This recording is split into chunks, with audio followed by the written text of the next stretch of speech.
بسم اللہ الرحمن الرحیم۔ السلام علیکم ورحمۃ اللہ وبرکاتہ۔ اخلاق نبوی صلی اللہ علیہ وآلہ وسلم۔ رسول اللہ صلی اللہ علیہ وآلہ وسلم کے اخلاق حسنہ کے بارے میں خود آپ صلی اللہ علیہ وآلہ وسلم کے اور ساری کائنات کے خالق و پروردگار نے اپنی کتاب مبین قرآن مجید میں فرمایا ہے، اِنَّكَ لَعَلَىٰ خُلُقٍ عَظِيمٍ، یعنی اے ہمارے پیغمبر، آپ اخلاق کے بلند و برتر مقام پر ہیں۔ تم لوگوں میں اچھے اور بہتر وہ لوگ ہیں جن کے اخلاق زیادہ اچھے ہوں۔ میں خاص اس کام کے لیے بھیجا گیا ہوں کہ اپنی تعلیم اور عمل سے کریمانہ اخلاق کی تکمیل کر دوں۔ قیامت کے دن مومن کی میزان اعمال میں جو سب سے زیادہ وزنی چیز رکھی جائے گی وہ اس کے اچھے اخلاق ہوں گے۔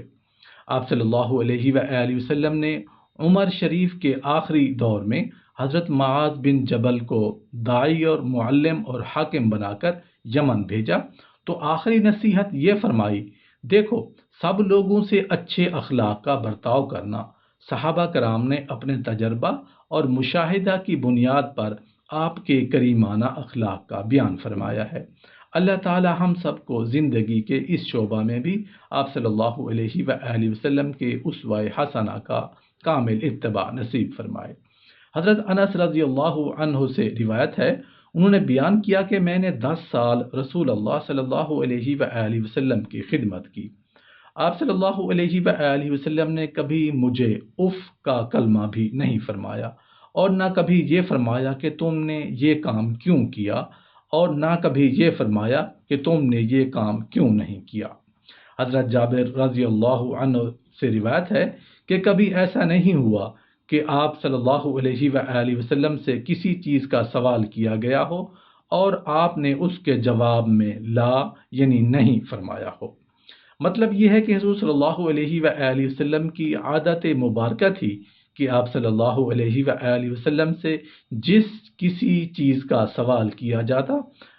تاکہ یہ عنایت فرما دی جائے تو آپ کبھی لا کہہ کر انکار نہیں فرماتے، جس سے سوال کرنے والے کی دل شکنی ہوتی۔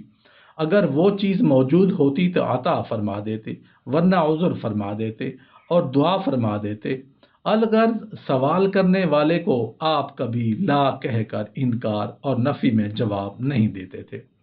حضرت انس رضی اللہ عنہ سے روایت ہے، انہوں نے بیان فرمایا کہ رسول اللہ صلی اللہ علیہ وآلہ وسلم جب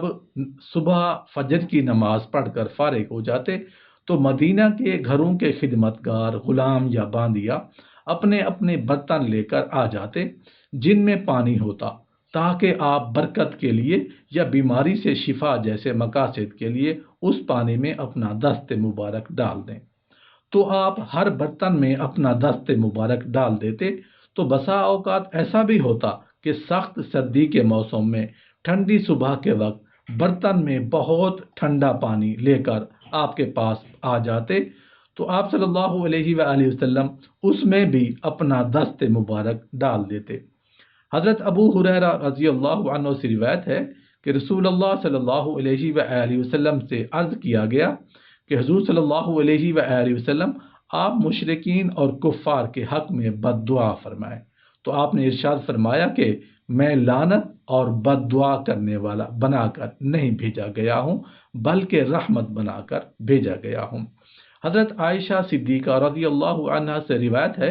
کہ رسول اللہ صلی اللہ علیہ وآلہ وسلم نے کبھی کسی کو اپنے ہاتھ سے نہیں مارا، نہ کسی عورت کو نہ کسی خادم کو۔ البتہ جہاد فی سبیل اللہ کے سلسلہ میں ضرور ایسا ہوا ہے، اور کبھی ایسا نہیں ہوا کہ کسی شخص کی طرف سے آپ صلی اللہ علیہ وآلہ وسلم کو ایذا پہنچانے والی کوئی حرکت کی گئی ہو تو آپ صلی اللہ علیہ وآلہ وسلم نے اس سے انتقام لیا ہو،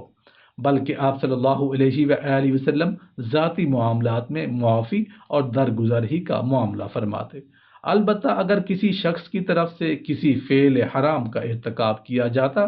تو آپ اللہ کے لیے یعنی فرمان خداوندی کی تکمیل میں اس مجرم کو سزا دیتے یا سزا دینے کا حکم فرماتے۔ جناب اسود سے روایت ہے جو کہ ایک بزرگ تابعی ہیں، انہوں نے بیان کیا کہ میں نے حضرت عائشہ صدیقہ رضی اللہ عنہا سے دریافت کیا کہ رسول اللہ صلی اللہ علیہ وآلہ وسلم جن اوقات میں گھر کے اندر رہتے تو ان اوقات میں آپ کیا کرتے تھے؟ تو حضرت عائشہ صدیقہ رضی اللہ عنہا نے فرمایا کہ اپنے گھر والوں کے کاموں میں شریک ہو کر ان کی مدد اور خدمت کرتے تھے، پھر جب نماز کا وقت آ جاتا تو سب چھوڑ کر نماز کو تشریف لے جاتے۔ اس حدیث سے معلوم ہوا کہ گھر کے کام کاج میں گھر والیوں کی مدد کرنا اور ان کا ہاتھ بٹانا حضور صلی اللہ علیہ وآلہ وسلم کا مستقل معمول تھا، اور یہ آپ صلی اللہ علیہ وآلہ وسلم کی سنت بھی ہے۔ اللہ تعالیٰ اس طرح کی سنتوں پر عمل کرنے کی ہم کو بھی توفیق عطا فرمائے۔ اس میں خدمت اور مدد کرنے کا اجر و ثواب بھی ہے، اور کبر سے جیسے روحانی امراض کا علاج بھی۔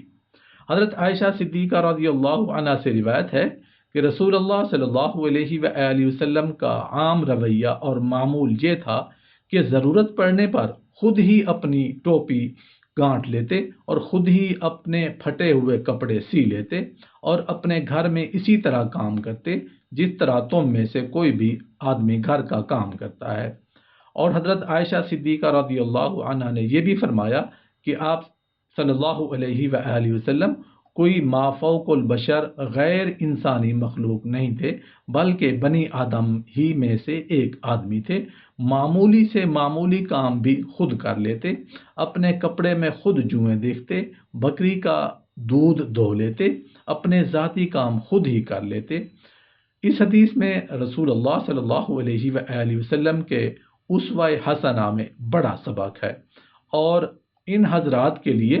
جو دین اور علم میں حضور صلی اللہ علیہ وآلہ وسلم کے خاص نائبین اور وارثین ہیں، اللہ تعالی ہم سب کو ان کی اتباع کرنے کی توفیق عطا فرمائے۔ آمین یا رب العالمین۔